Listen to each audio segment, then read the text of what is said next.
Livro narrado suscitado por Cristiane Batista, inscreva-se, grata. Jung, a etiologia da neurose.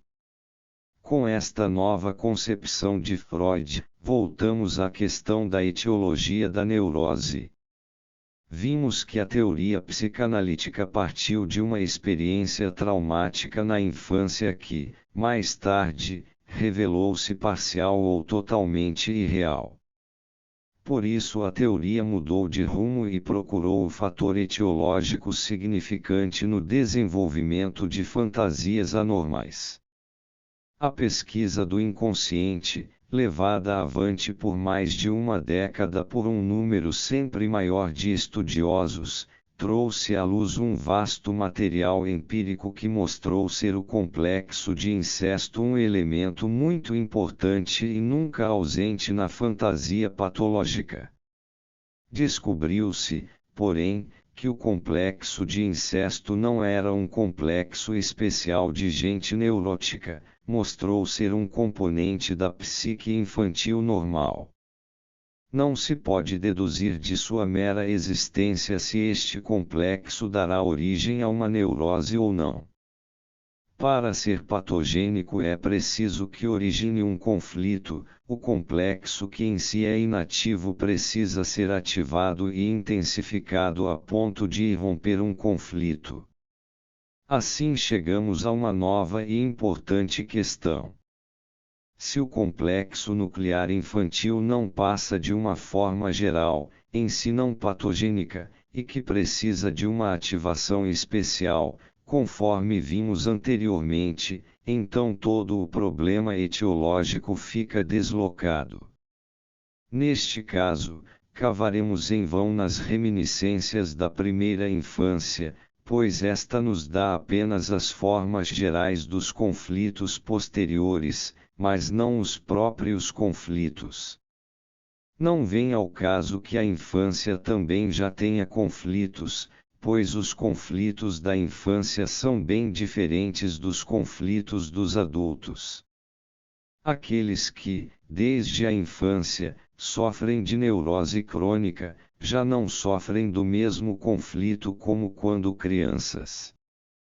Talvez a neurose tenha surgido quando a criança tinha que ir para a escola. Nesta época, o conflito estava entre a vida agradável em casa e um dever existencial, isto é, entre o amor aos pais e a obrigação de ir à escola. Hoje, o conflito está entre as delícias de uma cômoda vida burguesa e as duras exigências da vida profissional. Apenas parece ser o mesmo conflito primitivo. É como se os Teutones das guerras de libertação se comparassem com os antigos germanos que se rebelaram contra o jugo romano. Acho melhor descrever o desenvolvimento ulterior da teoria recorrendo ao exemplo daquela mulher cuja história relatamos numa preleção anterior. Provavelmente os senhores se lembram que achávamos, na explicação anamnética, que o pavor diante dos cavalos levava a uma recordação de cena semelhante na infância, quando então discutimos a teoria do trauma. Achávamos que o verdadeiro elemento patológico deveria ser procurado em sua fantasia exagerada que provinha de certo retardamento na evolução psicossexual. Agora devemos aplicar os pontos de vista teóricos já conquistados ao surgimento desse quadro patológico, para compreender como, naquele momento, foi trazida à constelação exatamente aquela experiência infantil. O caminho mais simples para explicar este acontecimento noturno é procurar as circunstâncias daquele momento. Antes de mais nada, procurei informar-me sobre o ambiente social da paciente, na época. Descobri que a jovem senhora conhecia um moço com o qual pretendia noivar, ela o amava e esperava ser feliz com ele. E nada mais consegui. Mas a investigação não deve esmorecer diante dos resultados negativos de um questionário superficial. Há maneiras indiretas de atingir o objetivo quando as diretas falham. Voltamos àquele momento especial em que a mulher correu diante dos cavalos. Indagamos sobre a companhia em que estava e que espécie de comemoração festiva era aquela da qual participava. Fora um jantar de despedida de sua melhor amiga que partiria para outro país em busca da cura de uma doença nervosa. A amiga era casada e feliz, conforme ouvimos, e era também mãe de uma criança. Suspeitamos da afirmação que ela era feliz, pois, se o fosse realmente, talvez não tivesse razões de ser nervosa e necessitar de tratamento. Conduzindo a abordagem para outro ângulo, soube que a paciente, após ter sido controlada por seus amigos, fora levada de volta para a casa de seu anfitrião, uma vez que era o abrigo mais próximo. Ali foi tratada com grande amabilidade em seu esgotamento. Neste ponto ela interrompeu a narrativa, tornou-se confusa e procurou fugir para outro assunto. Evidentemente, surgira uma reminiscência desagradável. Após a superação de obstinada resistência, soube que naquela noite acontecera algo bem marcante. O amável anfitrião lhe havia feito uma ardente declaração de amor, criando uma situação que, devido à ausência da anfitriã, devia ser considerada embaraçosa e penosa. Esta declaração de amor foi para ela como um raio em céu azul. Mas uma pequena dose de crítica nos diz que tais coisas não caem do céu, elas têm uma história anterior. Minha tarefa, nas semanas seguintes, foi desencavar, pedaço por pedaço, uma longa história de amor, até conseguir um quadro completo, e que resumirei a seguir. Enquanto criança, a paciente fora demasiadamente masculina, só gostava de jogos típicos de garotos, zombava de seu sexo e evitava as maneiras e ocupações femininas. Após a puberdade, quando o problema erótico poderia tê-la envolvido mais de perto, começou a fugir dos ambientes sociais, odiava e desprezava tudo o que lembrasse, ainda que de longe, o verdadeiro destino biológico da pessoa humana e passou a viver num mundo de fantasias que nada tinha a ver com a realidade brutal. E assim, até aos 24 anos, fugiu de todas aquelas pequenas aventuras, esperanças e expectativas que, normalmente, mexem com o coração da mulher nesta idade. Foi então que conheceu mais de perto dois homens que viviam a quebrar a cerca que se formará ao redor dela. O Senhor A era esposo de sua melhor amiga. O Senhor G era solteiro e amigo do Senhor A gostava de ambos. Mas teve logo a impressão de que gostava muito mais do Sr. B. Surgiu de imediato um relacionamento íntimo entre eles e já se falava num possível noivado. Devido a seu relacionamento com o Sr. B., e por meio de sua amiga, teve frequentes contatos com o Sr. A., cuja presença a abalava de maneira inexprimível e a tornava nervosa. Neste período, a paciente participou de um acontecimento social importante. Seus amigos também lá estavam. Absorta em seus pensamentos, brincava com seu anel, quando este lhe escapou das mãos e caiu sob a mesa. Os dois senhores o procuraram e aconteceu que o Sr. B. o encontrou. Com um sorriso significativo, ele o colocou em seu dedo e disse: "Você sabe o que isto significa?" Ela, tomada de uma sensação estranha e irresistível, arrancou o anel do dedo e jogou-o pela janela. criou-se, naturalmente, uma situação desagradável e ela abandonou o recinto com visível mau humor. Pouco depois quis o assim chamado destino que ela passasse as férias de verão num balneário onde se encontravam também o senhor e a senhora A.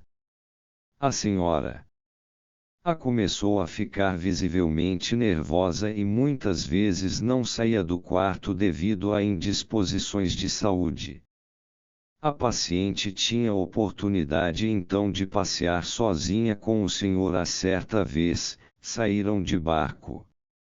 Ela estava eufórica e, de repente, caiu na água. Não sabia nadar. Foi com muito esforço que o senhor A conseguiu tirá-la, quase inconsciente. Nesta oportunidade ele a beijou. Com este gesto romântico, os laços se estreitaram. Para desculpar-se a seus próprios olhos, ela envidou todos os esforços para tornar-se noiva do Senhor. B. Repetindo a cada dia que era o Senhor. B. Que ela amava. Este jogo estranho não escapou aos olhos perspicazes do ciúme feminino. A senhora A, sua amiga, percebeu o segredo e martirizava-se por isso, crescia seu nervosismo. Chegou ao ponto de ter que procurar a cura em outro país. Na festa de despedida manifestou-se uma oportunidade perigosa. A paciente sabia que a amiga e rival viajaria nesta mesma noite e que o senhor A ficaria sozinho em casa. Esta oportunidade ela não a mentalizou claramente, como acontece com certas mulheres que têm uma capacidade incrível de pensar apenas com os sentimentos e não com a inteligência, de forma que lhes parece que nunca pensarão certas coisas. De qualquer forma, não esteve à vontade durante a festa. Sentia-se extremamente nervosa. Acompanhou a comitiva que levou a senhora A à estação de embarque, presenciando a partida. No caminho de volta, sobreveio o estado crepuscular histérico. Perguntei-lhe o que pensou ou sentiu naquele exato momento em que ouviu os cavalos se aproximando. Respondeu que apenas teve um sentimento de pânico, um sentimento de que algo ameaçador se aproximava, do qual ela não podia fugir. O resto os senhores já sabem. Foi trazida, exausta, para a casa do anfitrião, o senhor A. Para uma inteligência comum, este desfecho parece normal. O leigo no assunto dirá, é bem compreensível. Ela queria aproveitar toda e qualquer oportunidade, não importando a maneira, certa ou errada, para entrar na casa do Senhor. A pessoa entendida no assunto poderia, no entanto, repreender o leigo devido à maneira incorreta de exprimir-se e dizer-lhe que a paciente não tinha consciência do porquê de seu comportamento e que, portanto, não se podia falar de uma intenção de voltar à casa do Senhor A. Há, sem dúvida, psicólogos inteligentes que conseguem discutir a finalidade desse comportamento com base em inúmeros fundamentos teóricos, fundamentos que repousam no dogma da identidade entre consciência e psique. Mas a psicologia inaugurada por Freud reconheceu, há bastante tempo, que os atos psicológicos, sob o ponto de vista de sua importância finalística, não podem ser julgados pelos motivos conscientes, mas devem ser medidos apenas pelo critério objetivo de seu resultado psicológico. Já não se pode negar que há tendências inconscientes influenciando profundamente as reações das pessoas e os efeitos que delas dimanam. O que aconteceu na casa do Senhor A correspondeu plenamente ao que afirmamos. A paciente fez uma cena sentimental e o senhor viu-se obrigado, por sua vez, a fazer uma declaração de amor. Considerada à luz dos últimos acontecimentos, toda a história anterior parece engenhosamente orientada para este objetivo, enquanto que a consciência da paciente se opunha a isto o tempo todo. Teoricamente, podemos deduzir dessa história a convicção de que uma situação inconsciente ou tendência encenou o pânico diante dos cavalos, aproveitando provavelmente a reminiscência infantil dos cavalos disparando para a inevitável catástrofe. Vista à luz de todo o material, a cena dos cavalos que deu início à doença foi apenas a última pedra de um edifício previamente concebido. O pavor e o efeito aparentemente traumático da experiência ocorrida na infância são apenas encenações de cunho especial, típicas da histeria, de forma que a encenação é quase igual à realidade. Sabemos com base em centenas de experiências que certos sofrimentos histéricos são encenados para conseguir determinadas reações dos circunstantes.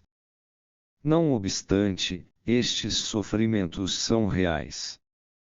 Os doentes não só pensam que estão com dores, mas, do ponto de vista psicológico, são tão reais como as dores de origem orgânica, e, não obstante, são encenadas. A utilização das reminiscências para a encenação de um quadro patológico ou de uma aparente etiologia chama-se regressão da libido. A libido se volta para reminiscências e as ativa, de modo a simular uma aparente etiologia. Segundo a antiga teoria, poderia parecer, neste caso, que o pavor diante dos cavalos foi devido ao trauma antigo. A semelhança das cenas é indiscutível e, em ambos os casos, o pavor é extremamente real para a paciente. Todavia, não temos motivos para duvidar de suas afirmações a este respeito, pois elas concordam plenamente com outras experiências que já tivemos. A asma nervosa, o estado de medo histérico, as depressões e exaltações psicogênicas, as dores, as câimbras etc. são bem reais e, se um médico já sofreu ele mesmo de sintoma patogênico, sabe que a sensação é absolutamente real. Reminiscências ativadas regressivamente, ainda que de natureza totalmente fantástica, são tão reais quanto reminiscências de fatos realmente vividos. Conforme indica a expressão regressão da libido, entende-se por este modo retroativo de aplicação da libido uma reversão para estágios anteriores. Em nosso exemplo é possível ver claramente como se dá o processo de regressão. Na festa de despedida, onde se mostrou propícia a oportunidade de ficar sozinha com o anfitrião, a paciente recuou diante da ideia de aproveitar a ocasião, mas deixou-se dominar por seus desejos até agora não admitidos. A libido não foi empregada conscientemente para o fim visado, mas foi desconhecida e por isso teve que se manifestar através do inconsciente sob o manto do pavor perante um perigo avassalador. Seu sentimento na hora da aproximação dos cavalos ilustra bem nossa formulação, sentiu que neste instante aconteceria algo inevitável. O processo de regressão é bem descrito numa imagem usada por Freud. A libido é semelhante a um rio que, ao encontrar uma barreira, reflui e causa inundação. Se o rio cavou, anteriormente, em suas cabeceiras, outros canais de escoamento, estes vão agora ser enchidos devido ao represamento, de forma a parecerem verdadeiros leitos de rios, mas são de existência transitória. Não que o rio tenha escolhido definitivamente o antigo trajeto, só o fez enquanto dura a obstrução em seu leito principal. Os leitos secundários conduzem a água não porque foram rios independentes desde o início, mas porque foram outrora, quando da formação do leito principal, estágios ou possibilidades passageiras, cujos vestígios estão disponíveis e podem eventualmente ser úteis no caso de inundações. Esta imagem pode ser aplicada diretamente ao desenvolvimento do uso da libido.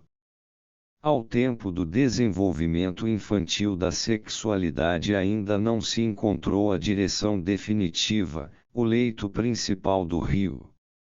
A libido procura todos os caminhos laterais possíveis e só, aos poucos, manifesta-se a forma definitiva. Quando o rio cavou seu leito principal, todos os canais subsidiários secam e perdem sua importância, deixando apenas vestígios de sua atividade anterior. Assim também desaparece, via de regra, a importância dos exercícios preliminares da sexualidade infantil, restando apenas vestígios. Surgindo mais tarde alguma obstrução, de maneira que o represamento da libido realimente os antigos canais, então este estado é propriamente algo novo e, ao mesmo tempo, anormal. Contudo, o estado infantil primitivo é um modo normal de aplicação da libido, ao passo que a reversão da libido a estágios infantis é algo anormal. Portanto, sou da opinião de que Freud não está certo quando denomina de perversas as manifestações infantis da sexualidade, pois uma manifestação normal não pode ser designada por um termo patológico. Esta terminologia incorreta teve consequências perniciosas também na confusão do público científico. É a aplicação, a pessoas normais, de conhecimentos auferidos de neuróticos, na suposição de que o caminho secundário anormal, trilhado pela libido, seja ainda o mesmo fenômeno que ocorre na criança. A assim chamada amnésia da infância que gostaria de mencionar é uma aplicação retrógrada, igualmente ilegítima, de termos oriundos da patologia. A amnésia é uma condição patológica que consiste na repressão de certos conteúdos conscientes. É impossível que seja a mesma coisa que a amnésia anterógrada das crianças, que consiste numa incapacidade intencional de reprodução, encontrada, por exemplo, entre os primitivos. Esta incapacidade de reprodução data do nascimento e pode ser entendida a partir de motivos biológicos óbvios. Seria uma hipótese espantosa admitir que esta qualidade, totalmente diferente, da consciência infantil pudesse ser reduzida a repressões sexuais, segundo o modelo da neurose. A amnésia neurótica é uma punção na continuidade da memória, ao passo que a memória da primeira infância é constituída de ilhas isoladas na continuidade da não-memória. Este estado é exatamente o contrário do que encontramos na neurose, de modo que a expressão amnésia é absolutamente incorreta.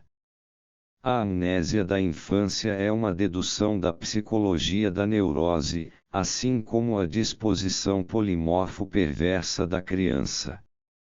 Este erro de formulação teórica aparece claramente na doutrina do assim chamado período de latência sexual na infância.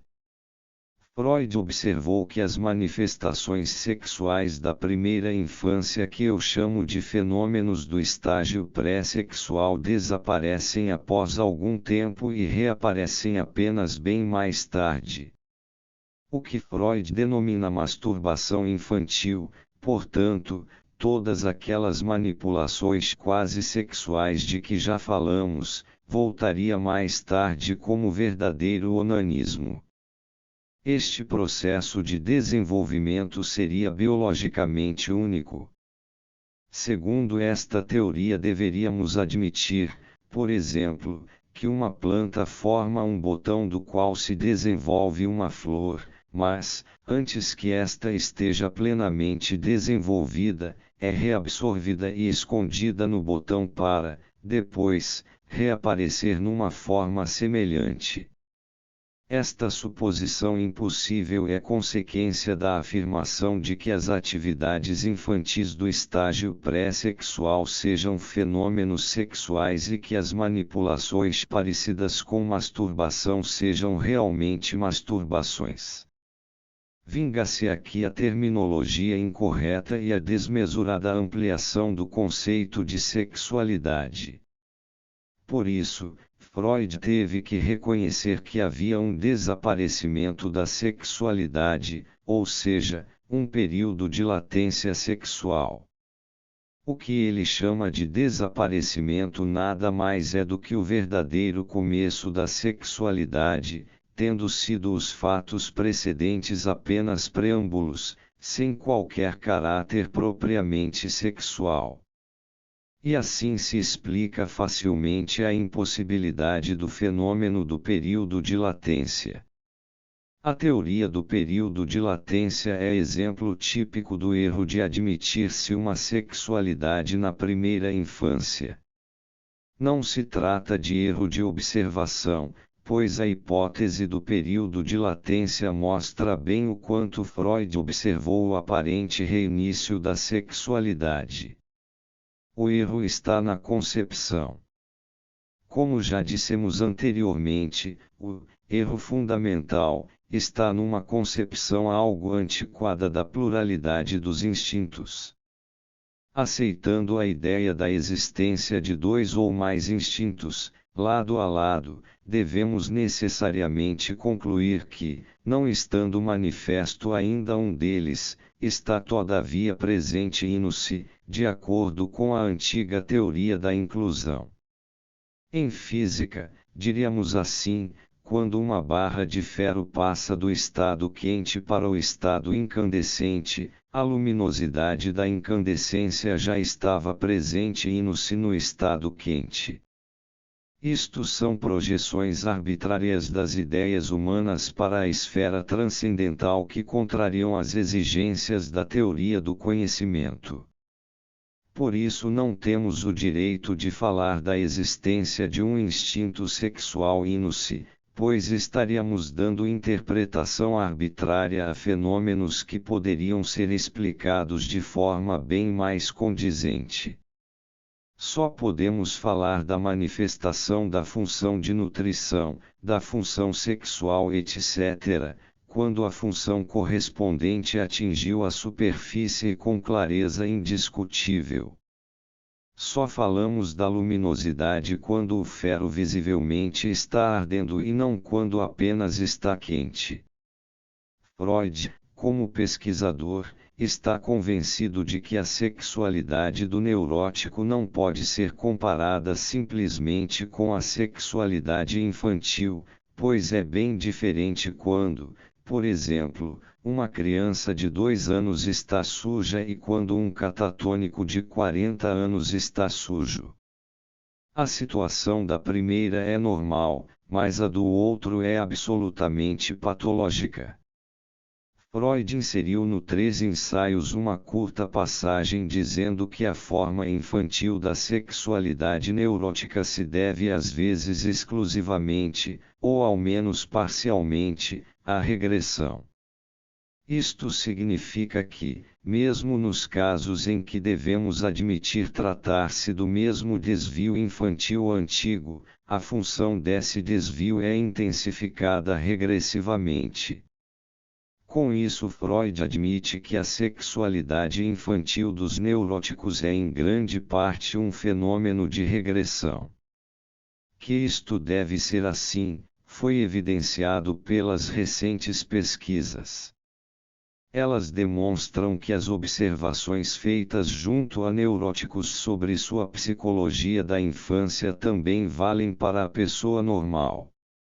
Em suma, podemos dizer que a história do desenvolvimento da sexualidade infantil do neurótico só difere em pequenos detalhes daquela da pessoa normal, detalhes esses que escapam totalmente à avaliação científica. Diferenças gritantes são excepcionais. Quanto mais penetrarmos na essência do desenvolvimento infantil, mais nos convenceremos de que também lá encontramos tão pouco de definitivo quanto no trauma infantil. Mesmo pesquisando minuciosamente a história, nunca descobriremos por que os povos residentes no solo alemão tiveram este destino e os residentes na Gália tiveram outro destino. Quanto mais nos afastarmos, em pesquisas analíticas, da época da neurose manifesta, menos esperança temos de encontrar a verdadeira causa eficiente da neurose, pois a desproporção dinâmica se dilui mais e mais à medida que entramos no passado. Se nossa teoria busca as causas da neurose no passado remoto, então fazemos o jogo de nossos pacientes que nos querem afastar ao máximo do presente crítico. O conflito patogênico está sobretudo no presente. É a mesma coisa que um povo querer atribuir ao passado suas condições políticas miseráveis de agora. Seria como se os alemães do século XIX quisessem atribuir sua desunião e incapacidade política à dominação romana, em vez de procurar no presente as causas das dificuldades. É no presente que residem sobretudo as causas eficientes e as possibilidades de superar as dificuldades. Grande parte da escola psicanalítica ainda pensa que a sexualidade da infância é conditio sine qua non da neurose e por isso não só o teórico que pesquisa o período infantil por mero interesse científico, mas também o prático são de opinião que devem revirar a história infantil para lá encontrar as fantasias condicionantes. Um esforço inútil. Enquanto isso passa despercebido ao analista o mais importante, ou seja, o conflito e suas reivindicações no presente. Neste nosso caso, nada entenderíamos das condições que levaram ao ataque histérico se fôssemos procurar a causa na infância remota. Aquelas reminiscências determinarão antes de tudo o elemento formal, mas o elemento dinâmico brota do presente. E apenas o exame do significado do momento atual é verdadeiro conhecimento. Não posso deixar de mencionar que não culpo Freud pessoalmente pelas muitas concepções errôneas. Sei muito bem que Freud, como empírico, sempre publicava apenas formulações provisórias, às quais não atribuía valor eterno. Mas é sabido também que o público científico tende a fazer disso um credo e um sistema que, por um lado, é cegamente aceito e, por outro, cegamente contestado. O que posso dizer é que da soma dos trabalhos de Freud resultaram certas concepções médias que, cá e lá, são tratadas com demasiado dogmatismo. Também originaram certos axiomas, tecnicamente errados, que não podemos atribuir sem mais a Freud.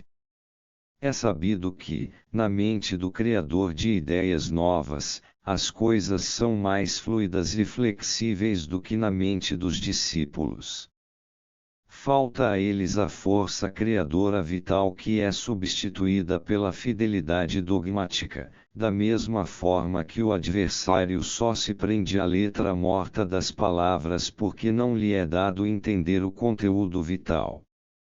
Sei que Freud reconhece até certo ponto a orientação finalista das neuroses e, Por isso, minhas palavras não se dirigem tanto a ele, mas a seu público que discute seus pontos de vista. Do que ficou dito, deveria sobrar a evidência de que só chegaremos ao conhecimento da história de uma neurose quando entendermos como os momentos individuais estão ordenados finalisticamente. Podemos entender agora por que aquele elemento na história pregressa de nosso caso era patogênico e entendemos também por que escolheu exatamente este simbolismo. Pelo conceito de regressão, a teoria foi libertada da rija fórmula da importância das vivências infantis, e o conflito atual assumiu aquela importância que empiricamente lhe era devida. O próprio Freud já introduziu em seus 3 ensaios sobre a teoria sexual o conceito de regressão, reconhecendo que a experiência não autoriza procurarmos a causa de uma neurose exclusivamente no passado.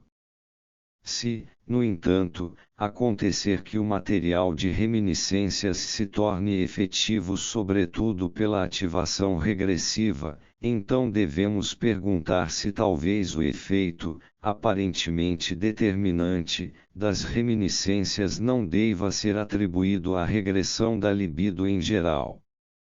Conforme vimos antes, o próprio Freud deixou transparecer em seus 3 ensaios sobre a teoria sexual que o infantilismo da sexualidade neurótica deve sua existência, na maior parte das vezes, à regressão. Esta afirmação merece bem outro destaque do que recebeu em 3 ensaios. Freud fez isto sobejamente em suas obras posteriores. Admitida a regressão da libido, elimina-se em grande parte a importância etiológica das vivências infantis. De qualquer forma, sempre nos pareceu estranho que os complexos de Édipo ou Electra tivessem força determinante no surgimento da neurose, pois esses complexos estão presentes em todo ser humano, mesmo naqueles que não conheceram pai ou mãe e foram criados por pais adotivos. Examinei casos desse tipo e encontrei o complexo de incesto tão desenvolvido quanto em todos os outros pacientes. Pareceu-me boa prova de que o complexo de incesto é antes uma formação regressiva da fantasia do que uma realidade, e que os conflitos surgidos do complexo de incesto devem ser atribuídos mais ao apego anacrônico a atitudes infantis do que a verdadeiros desejos incestuosos, que são apenas fantasias camufladas de regressão. A partir dessa concepção, as vivências infantis só têm alguma importância para a neurose se tornarem importantes através de uma regressão da libido. A prova de que isto deva ser assim é o fato de que nem o trauma sexual infantil e nem o complexo de incesto presente em todo ser humano causam histeria. A neurose só ocorre quando o complexo de incesto é ativado pela regressão. Assim chegamos à pergunta: como é que a libido se torna regressiva? A fim de podermos responder, precisamos examinar melhor as condições sob as quais se produz a regressão. Ao tratar desse problema, costumo dar a meus pacientes o seguinte exemplo: quando um montanhista decide escalar determinado pico, pode acontecer que encontre um obstáculo insuperável como, por exemplo, uma formação rochosa abissal, impossível de transpor.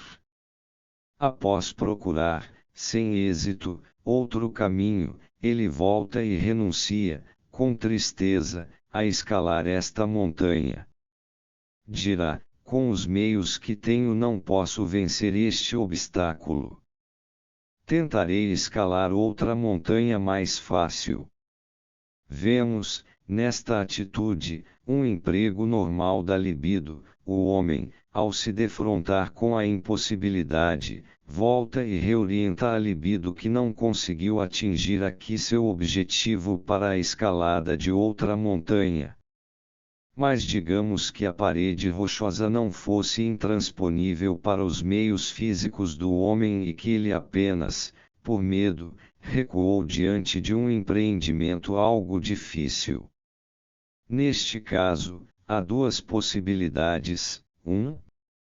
O homem lastima sua covardia e promete ser menos medroso na próxima vez. Provavelmente pensará também que, devido a seu medo, não deveria empreender escaladas tão perigosas.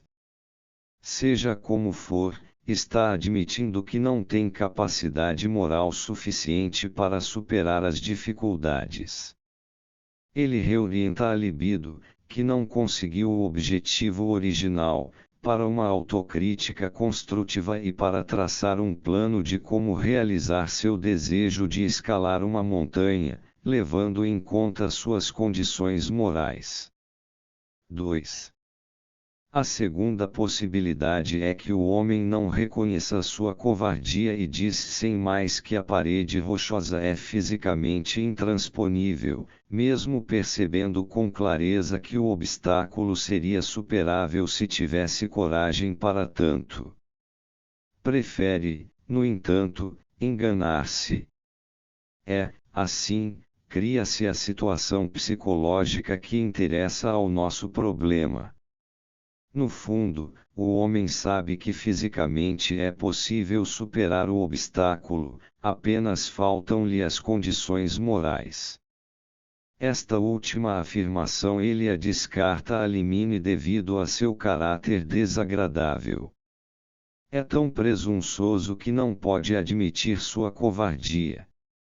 Vangloria-se de sua coragem e prefere declarar impossíveis as coisas ao invés de declarar insuficiente sua coragem. Este procedimento coloca-o em contradição consigo mesmo. Por um lado, tem conhecimento exato da situação, por outro, foge desse conhecimento e se esconde atrás da ilusão de que é muito corajoso. Reprime o conhecimento verdadeiro e procura impor à realidade seu julgamento subjetivo e ilusório. Esta contradição causa a divisão da libido e as duas metades se confrontam em campos opostos. Coloca seu desejo de escalar a montanha contra a opinião, por ele formada, com base em argumentos artificiais, de que o obstáculo é intransponível. Ele recusa não por impossibilidade real, mas por causa de uma barreira artificialmente inventada por ele. Assim, entra em desunião consigo mesmo. A partir desse momento vai lutar internamente consigo mesmo. Algumas vezes terá primazia o reconhecimento de sua covardia, outras vezes, a bravata e o orgulho. De qualquer forma, a libido está presa a uma guerra civil inútil, e o homem se torna incapaz de novos empreendimentos. Nunca realizará o desejo de escalar uma montanha porque se engana redondamente sobre suas qualidades morais. Sua eficiência fica reduzida, ele não está perfeitamente adaptado ou, se pudermos dizer assim, está neurótico. A libido que recuou diante do obstáculo não levou a uma autocrítica honesta, nem a uma tentativa desesperada de superar o obstáculo a qualquer preço, apenas trouxe a afirmação simplória de que a passagem era absolutamente impossível, e toda coragem heróica seria inútil. Este tipo de reação, nós o qualificamos de infantil. Em geral, característico da criança e dos ingênuos nunca procurar os erros em si mesmos, mas sempre nas coisas externas, bem como forçar seu julgamento subjetivo sobre as coisas. Este homem resolveu o problema de modo infantil, isto é, substituiu o modo de adaptação do primeiro montanhista por um modo de adaptação de mentalidade infantil. Isto é regressão. Sua libido recua diante de um obstáculo que não pode ser vencido, e substitui a ação real por uma ilusão infantil. Este caso é fato cotidiano na praxis da neurose. Gostaria de lembrar apenas o caso corriqueiro em que muitas moças são acometidas repentinamente de doenças histéricas quando precisam decidir-se sobre o noivado. Como exemplo, vou trazer o caso de duas irmãs. A diferença de idade entre elas era de 1 ano.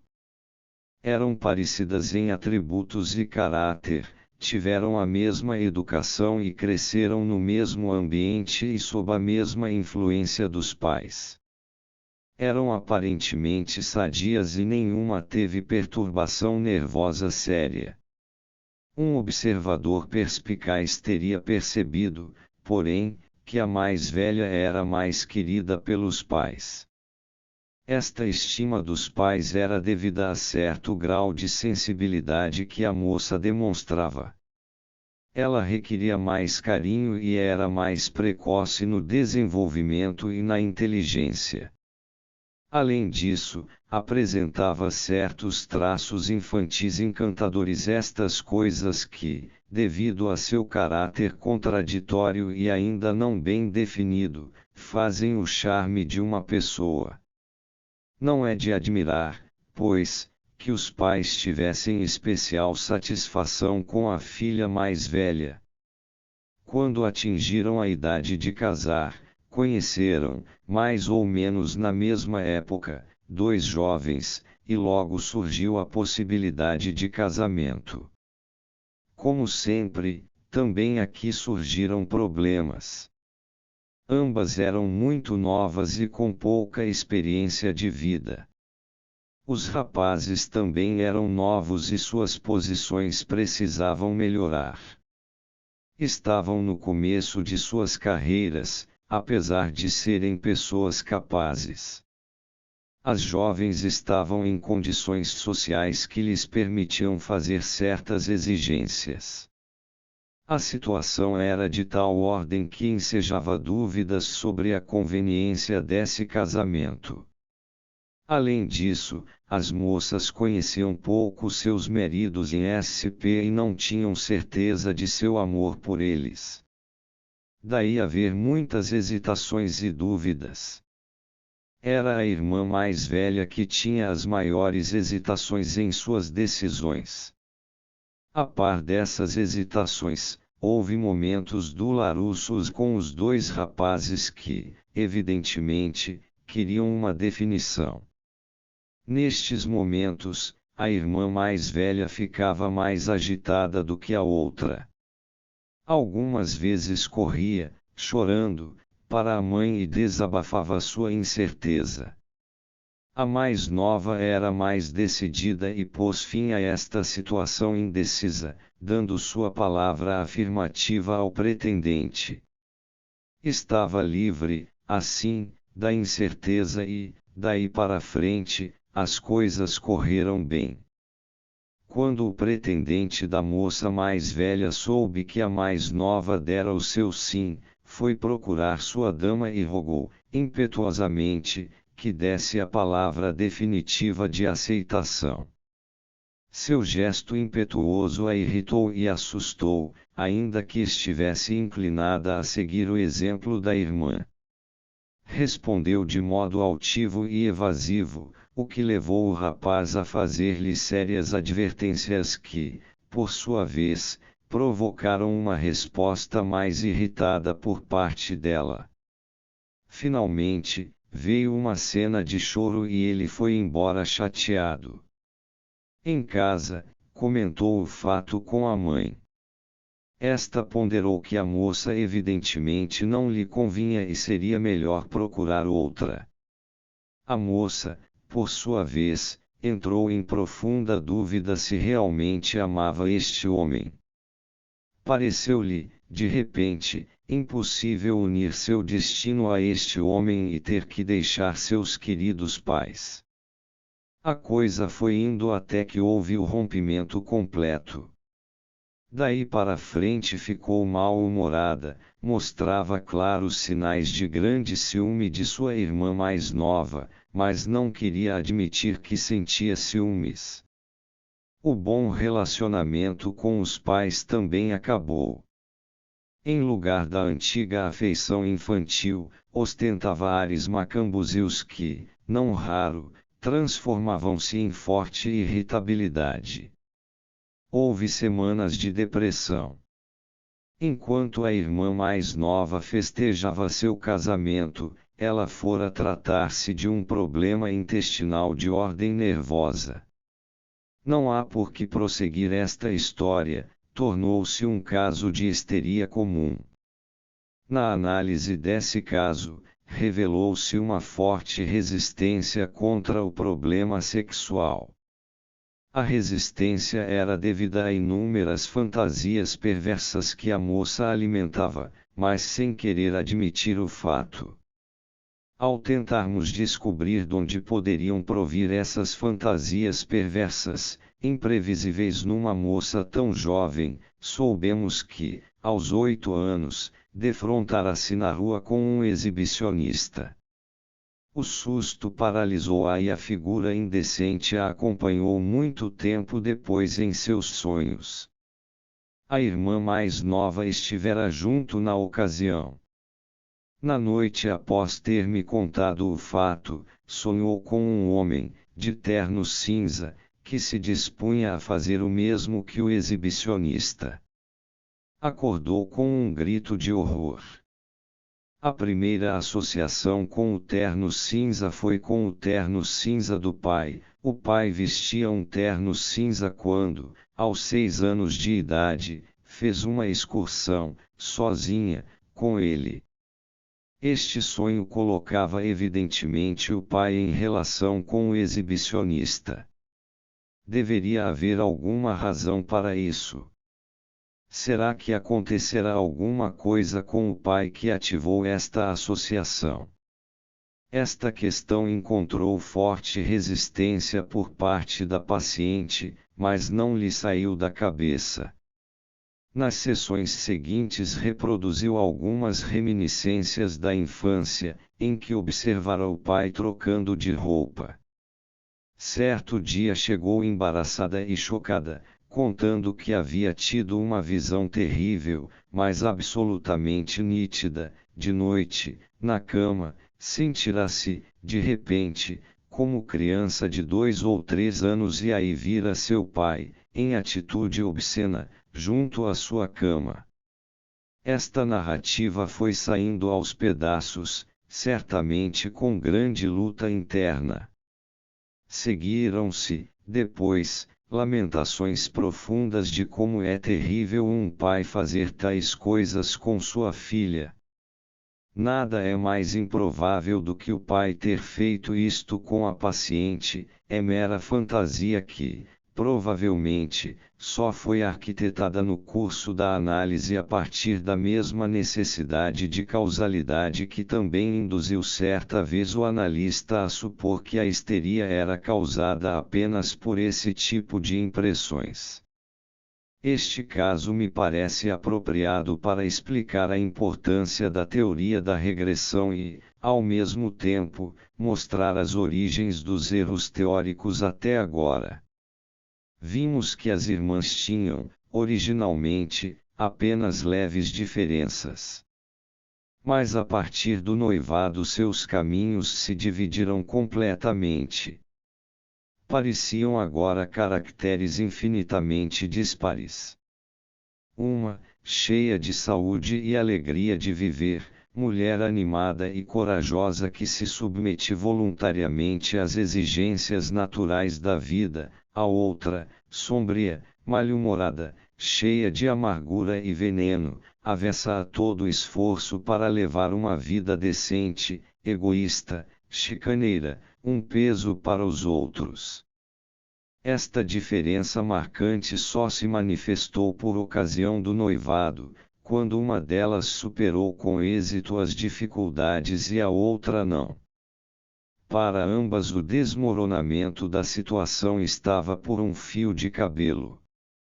A mais nova era mais calma, e por isso mais resoluta, e encontrou a palavra certa no momento certo.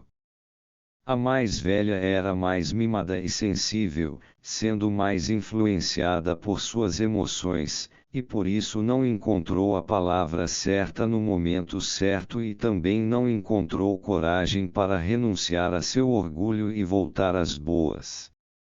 Esta pequena causa teve grande efeito. As condições de ambas as irmãs eram originariamente quase iguais. O fiel da balança foi a maior sensibilidade da irmã mais velha. Donde proveio esta sensibilidade que teve consequências tão desastrosas? A análise nos revelou a existência de uma sexualidade de caráter fantástico infantil extraordinariamente bem desenvolvida. E revelou também uma fantasia incestuosa com referência ao pai. Presumindo que essas fantasias já existiam e atuavam há bastante tempo, temos uma solução rápida e adequada do problema da sensibilidade. É fácil entender por que a moça era tão sensível. Estava completamente enredada em suas fantasias e tinha uma atração secreta pelo pai. Nestas circunstâncias, seria verdadeiro milagre se ela estivesse preparada para o amor e para o casamento. Quanto mais seguirmos, nesta nossa necessidade de causalidade, o desenvolvimento dessas fantasias até sua origem, maiores se tornam as dificuldades da análise, ou seja, maiores se tornam as resistências, como nós a chamamos. Finalmente chegamos a esta cena impressionante, aquele ato obsceno, cuja improbabilidade já afirmamos. A cena tem todo o caráter de uma construção posterior. Por isso temos que considerar aquelas dificuldades que chamamos de resistências ao menos nesta fase da análise não como defesas contra a conscientização de uma lembrança penosa, mas como oposição à construção dessa fantasia.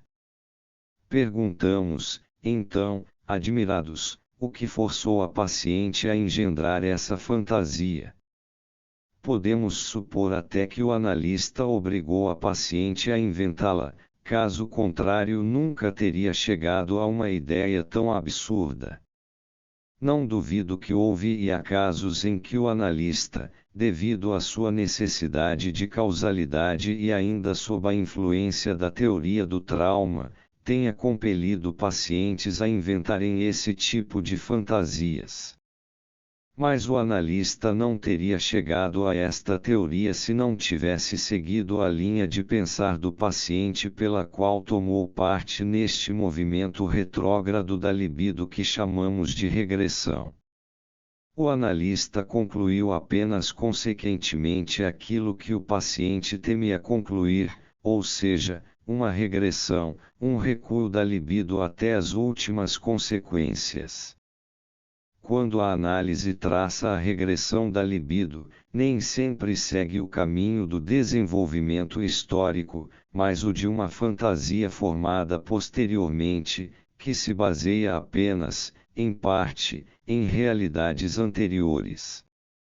Também em nosso caso trata-se de vivências só em parte reais e elas recebem sua grande importância apenas depois, quando a libido regride.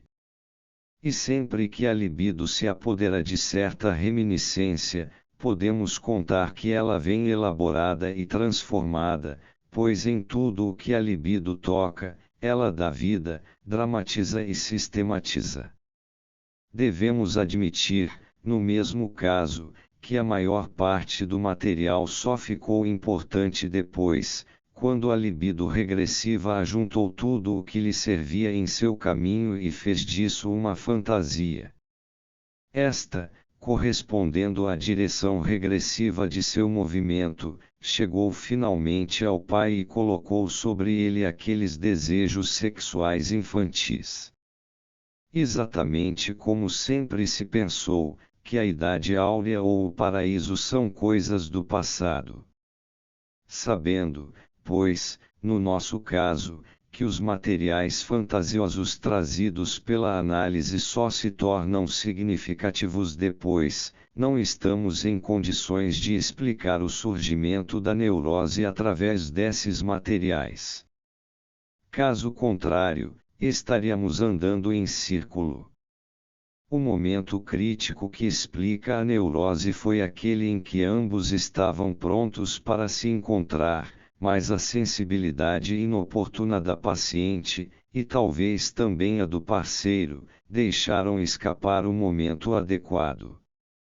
Poderíamos dizer, e a concepção psicanalítica se inclina a isto, que a sensibilidade crítica surgiu de uma pré-história psicológica especial que determinou este desfecho.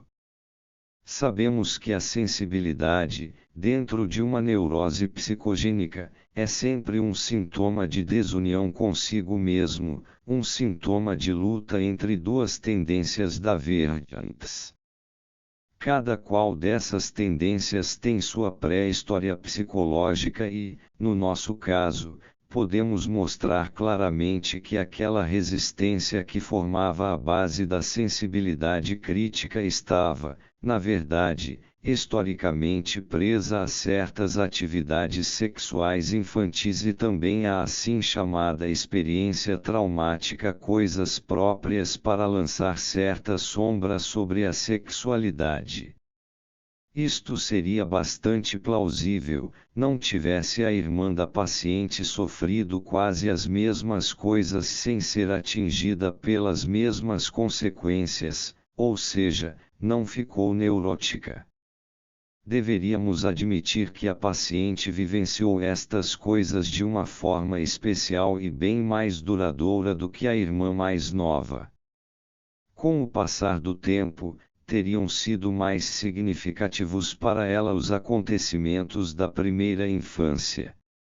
Se fosse o caso em tão alto grau, então poder-se-ia ter percebido algum efeito mais forte já naquela época. No entanto, os acontecimentos da infância eram coisa passada e esquecida, tanto para ela como para a irmã.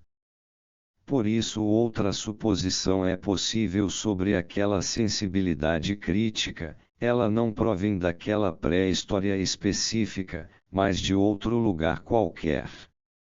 O observador atento de crianças pode constatar em lactantes uma sensibilidade exacerbada.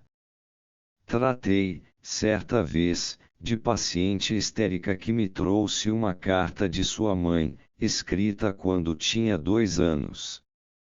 A mãe escrevia sobre a paciente e sua irmã. A primeira era amável e empreendedora, a segunda tinha dificuldades com as pessoas e as coisas, a primeira ficou histérica e a segunda catatônica.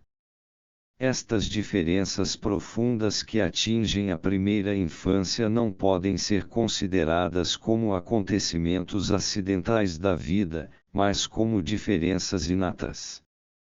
Sob este ponto de vista, não se pode afirmar que a pré-história psicológica especial da paciente tenha a culpa pela sensibilidade demonstrada no momento crítico. Seria mais correto dizer que foi a sensibilidade inata que se manifestou naturalmente e de forma mais violenta perante uma situação incomum.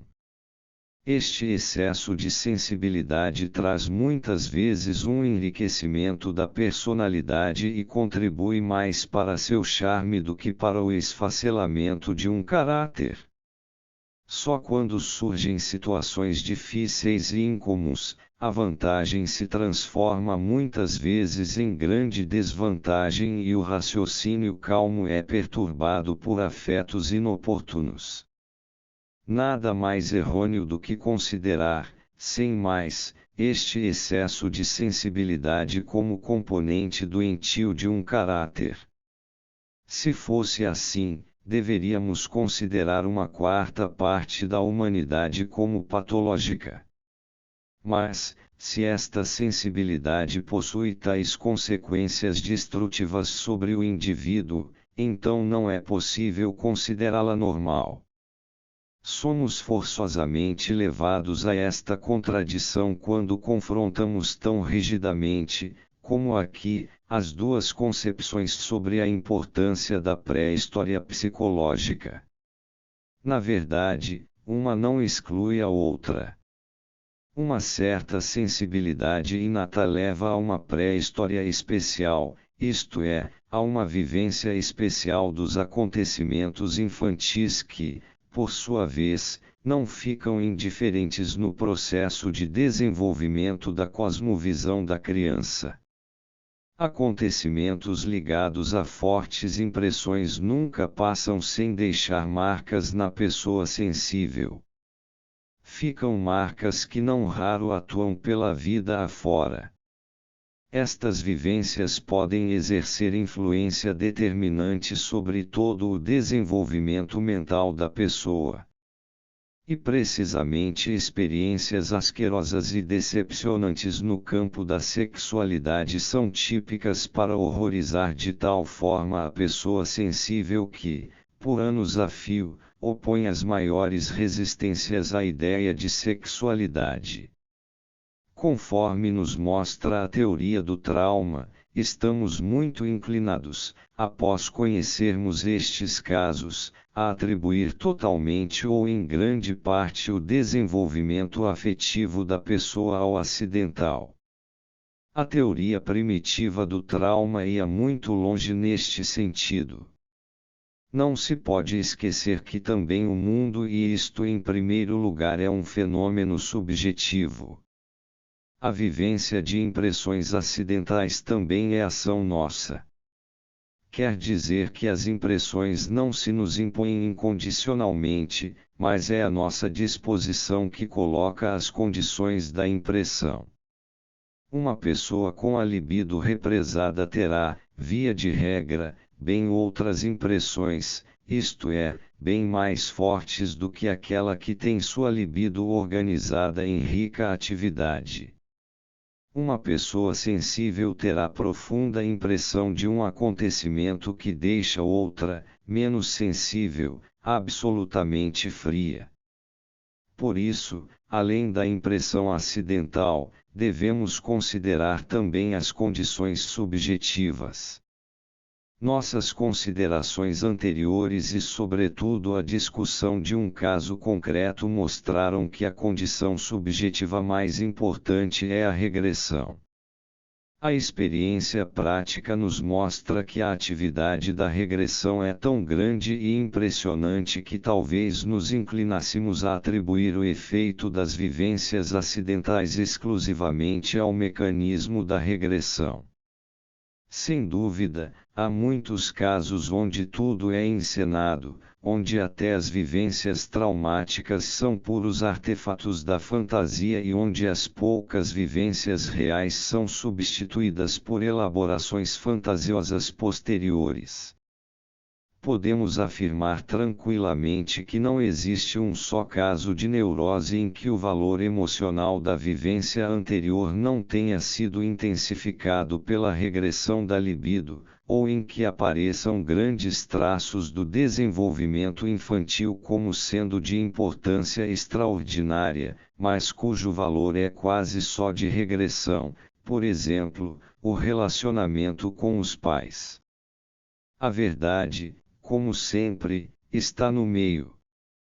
A pré-história tem seguramente seu valor histórico determinante, e a regressão reforça este valor. Às vezes sobressai a importância traumática da pré-história, outras vezes apenas sua importância regressiva. Estas considerações querem referir-se também às vivências sexuais infantis. Há casos de vivências sexuais brutais que justificam de certa forma a sombra que foi lançada sobre a sexualidade e que tornam compreensível a resistência posterior do indivíduo ao sexo. Quero dizer, neste momento, que também outras impressões horrorosas que não sexuais podem acarretar um sentimento duradouro de insegurança que faz com que o indivíduo tenha uma atitude indecisa perante a realidade. onde faltam acontecimentos reais com inegável potencialidade traumática, e este é o caso da maioria das neuroses. Aí predomina o mecanismo da regressão. Poderiam objetar-nos que não temos critério para julgar a potencialidade do efeito de um trauma, já que é um conceito muito relativo. Não é bem assim. Nós temos um critério no conceito da média das pessoas normais. Aquilo que pode causar à pessoa normal uma impressão forte e duradoura também exerce influência determinante no caso de neurose. Mas o que é sofrido normalmente e entra para o esquecimento, a isto não se deve atribuir, sem mais, força determinante para a neurose. Nos casos em que ocorre inesperadamente algo traumático, é muito provável que esteja presente uma regressão, ou seja, uma ensinação puramente secundária. Quanto mais cedo se diz ter surgido uma impressão na infância, tanto mais suspeita é sua eficácia. Os animais e os homens primitivos não têm aquela grande capacidade de recordar impressões que ocorreram uma só vez, como a possuem os homens civilizados. Também as crianças de tenra idade não têm a mesma capacidade de impressão que as crianças de mais idade. É indispensável para a impressionabilidade um maior desenvolvimento das faculdades mentais. Podemos supor tranquilamente que, quanto mais cedo um paciente alocar em sua infância uma vivência impressionante, mais probabilidade existe de que seja fantasiosa ou regressiva. Só podemos esperar impressões mais abrangentes em vivências da infância mais tardia. De qualquer forma, só podemos atribuir importância regressiva aos acontecimentos da primeira infância, por exemplo, de 5 anos para trás. Mas também nos anos seguintes, a regressão desempenha, por vezes, um papel dominador. E também não se pode dar importância muito pequena às vivências acidentais. No estágio mais avançado de uma neurose, a vivência acidental e a regressão atuam juntas num círculo vicioso. O recuo diante da vivência leva à regressão e a regressão aumenta as resistências contra a vivência. Antes de prosseguirmos em nossas considerações, devemos abordar a questão da importância teleológica das fantasias regressivas. Poderíamos contentar-nos com a suposição de que essas fantasias são mero substitutivo da ação real e, por isso, não têm maior importância. Dificilmente será assim. Já vimos que a teoria psicanalítica tende a ver nas fantasias, ilusões, preconceitos etc., o fundamento da neurose, pois seu caráter denuncia uma tendência que muitas vezes se opõe diretamente ao agir razoável. Muitas vezes parece que o doente usa sua pré-história exatamente para demonstrar que não consegue agir razoavelmente. Deixando no analista que, como toda pessoa, facilmente se inclina a simpatizar com o doente, isto é, identifica-se inconscientemente, a impressão de que os argumentos do doente são verdadeira etiologia. Em outros casos, as fantasias têm mais o caráter de ideais maravilhosos que substituem a crua realidade por belas e eiruças fantasias. Há evidentemente aqui maior ou menor megalomania que compensa satisfatoriamente a inércia e a deliberada incompetência do doente. As fantasias tipicamente sexuais revelam muitas vezes sua clara intenção de acostumar o paciente com seu destino sexual e, assim, ajudá-lo a superar sua resistência. Se concordarmos com Freud que a neurose é uma tentativa frustrada de cura, precisamos também reconhecer as fantasias um duplo caráter, por um lado, a tendência doentia e de resistência, por outro, a tendência de pressa e de tentativa. Na pessoa normal, quando a libido fica represada por causa de um obstáculo, ela força uma introversão e reflexão, assim também surge no neurótico, nas mesmas circunstâncias, uma introversão e uma atividade fantasiosa mais intensa.